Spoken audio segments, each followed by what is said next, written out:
प्रधानमंत्री ने तो इस देश के नौजवानों को दिमागी नक्सल बोला है। दिमागी नक्सल तो खुद भारतीय जनता पार्टी के लोग हैं। दिमागी नक्सल में क्या बोलेंगे? देखिए, दिमागी नक्सल तो खुद भारतीय जनता पार्टी के लोग हैं। दिमागी नक्सल वो लोग होते हैं जो पूरे देश में झगड़ा करा रहे हैं, नफरत फैला रहे हैं। तो प्रधानमंत्री ने तो इस देश के नौजवानों को दरअसल दिमागी नक्सल बोला है। जो नौजवान उनके खिलाफ आंदोलन कर रहे हैं उससे वो बहुत ज्यादा परेशान है, इसीलिए मैं रात में 12 बजे उठ के वो रील बनाते हैं।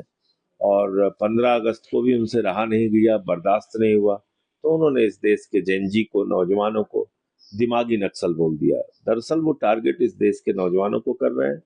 और अब तो जेन अल्फा भी खड़े हो गए हैं, छोटे छोटे बच्चे अपने स्कूल बचाने के लिए सड़कों पे आ रहे हैं। उनके साथ मारपीट हो रही है। बंगाल में एक व्यक्ति की हत्या कर दी गई सिर्फ इसलिए कि वो अपने गांव के स्कूल की बदहाली दिखा रहा था। तो आज अगर 80 साल की आज़ादी के बाद हिंदुस्तान के सरकारी स्कूलों की हालत ये है कि 1 लाख सरकारी स्कूल बंद हो चुका है। 1,20,000 सरकारी स्कूल में सिर्फ एक टीचर है।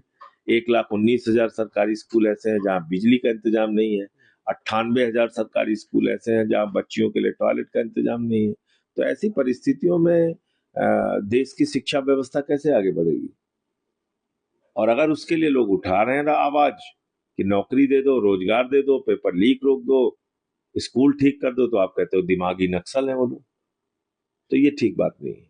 शिव सागर और आसपास के इलाकों में जो बाढ़ आई ये बिल्कुल अप्रत्याशित थी। इसकी किसी ने उम्मीद नहीं की थी, क्योंकि ये इलाका ऐसा है जहां कभी आसाम में बाढ़ नहीं आई और यहाँ पे लोग तैयार भी नहीं रहते कि बाढ़ की कोई स्थिति इनको झेलना पड़ेगा। लेकिन अचानक इतनी बड़ी बाढ़ आई जिसमें 100 से ज्यादा लोगों की जान अब तक जा चुकी है। बहुत सारे मवेशियों की मौत हुई है। कई गांव बह गए हैं और भारी आर्थिक तबाही हुई है लोगों की।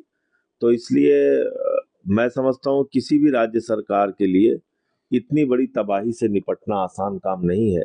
तो केंद्र सरकार को, प्रधानमंत्री मोदी जी को आसाम के लिए एक बड़ा आर्थिक पैकेज घोषित करना चाहिए। क्योंकि तात्कालिक मदद तो एक अलग बात होती है कि उस समय आपने राशन पहुंचा दिया, कैंप लगा दिया, थोड़ी बहुत मदद कर दी, लेकिन जिस बाढ़ में 10 लाख से ज्यादा लोग प्रभावित हुए हैं उनके लिए जब तक आप एक बड़ा आर्थिक पैकेज नहीं घोषित करेंगे वो अपने पैर पे नहीं खड़े हो पाएंगे, क्योंकि उनका घर लूट गया, उनका व्यवसाय लूट गया, उनका उनका सब कुछ बर्बाद हो गया है। तो इसलिए मैं प्रधानमंत्री जी को इस संबंध में चिट्ठी भी लिखूंगा।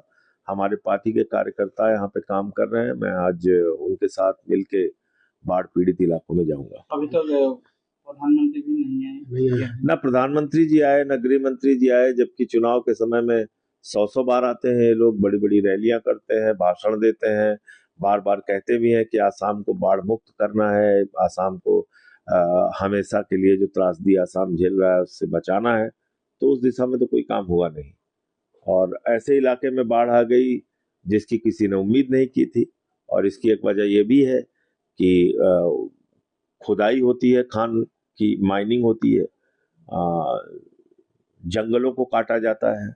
अभी काजीरंगा का मामला आप देखिए, 10 किलोमीटर का प्रतिबंधित क्षेत्र घटा के 1 किलोमीटर करने जा रहा है।